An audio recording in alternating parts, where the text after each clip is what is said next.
আসসালামু আলাইকুম প্রিয় ভিউয়ার্স, সবাই কেমন আছেন? আজ আমি খুব সহজ ডিম ভুনার রেসিপি নিয়ে আপনাদের মাঝে চলে এলাম। এটা এতটাই ইজি, হাতে মাত্র 15 মিনিট টাইম থাকলে এই রেসিপিটা বানিয়ে নিতে পারবেন। বিশেষ করে এটা ব্যাচেলারদের জন্য দারুণ একটা রেসিপি হতে চলেছে। দেখুন কতটা লোভনীয় হয়েছে, খেতেও অসাধারণ। খুবই অল্প উপকরণে শর্ট টাইমে মজার এই ডিম ভুনার রেসিপিটা বানিয়ে দেখাবো।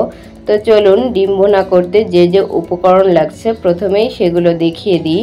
এখানে আমি 6টা ডিম নিয়ে নিয়েছি, আর নিয়ে নিয়েছি 2টা টমেটো কুচি, 4টা পেঁয়াজ কুচি, বড় একটা রসুন কুচি, 9-10টি কাঁচামরিচ ফালি। এই হলো আমাদের উপকরণ। এখন ডিমটা আমি ছিলে নিয়ে এভাবে ডিমের খোসা দিয়ে দাগ কেটে নিব, তাহলে ডিমের মধ্যে মশলাটা খুব সুন্দরভাবে পৌঁছে যাবে।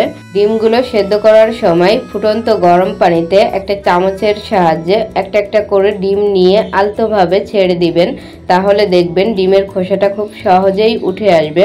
অবশ্যই আলতোভাবে ছেড়ে দিতে হবে পানিতে, না হলে ভেঙে যেতে পারে। এখন চলে এলাম ডিম ভাজতে। চুলায় একটা প্যানে সামান্য কিছু তেল এবং 1 চা চামচ লবণ দিয়ে দিলাম। যখন তেল এবং লবণটা হালকা গরম হয়ে আসবে তখন দিয়ে দিব সেদ্ধ করে রাখা ডিমগুলো।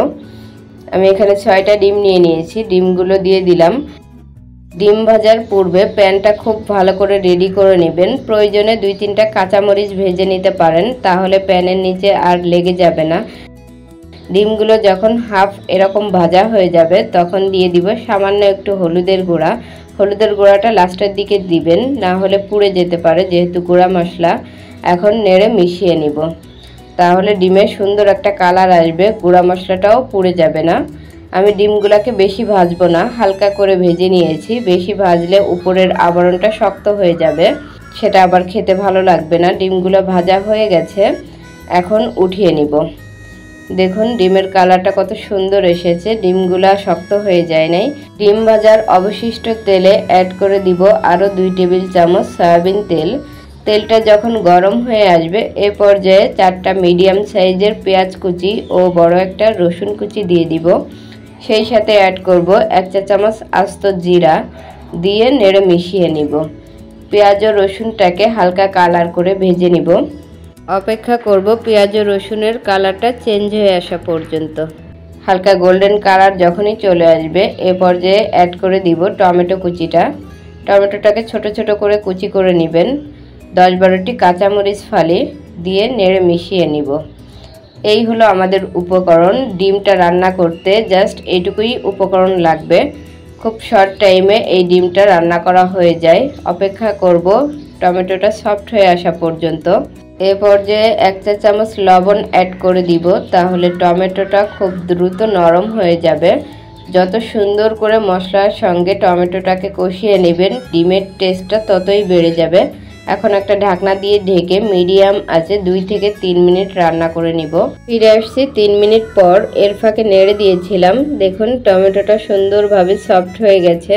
ভালো করে কষিয়ে নিয়েছি মশলাটাকে। এখন ঝোল পানি অ্যাড করে দিব। যে যেমন ঝোল পছন্দ করেন সেই অনুযায়ী ঝোলটা দিয়ে দিবেন। আমি এখানে 1.5 কাপ পানি দিয়ে দিলাম।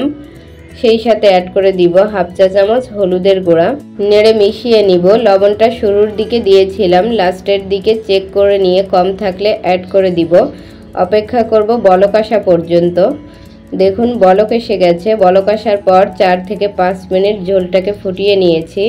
এখন ভেজে রাখা ডিমটা অ্যাড করে দিব। ডিম দিয়ে বেশি সময় নিয়ে রান্না করবেন না, তাহলে আবার ডিমটা শক্ত হয়ে যেতে পারে। এ পর্যায়ে চুলার আঁচটা হাই হিটে রাখবো। এখন একটা ঢাকনা দিয়ে ঢেকে 4 মিনিট ডিমগুলোকে রান্না করে নিব। ফিরে আসছি 4 মিনিট পর। দেখুন ডিমের ঝোলটা অনেকটাই কমে গেছে। এখন 1 টেবিল চামচ চিনি অ্যাড করে দিব।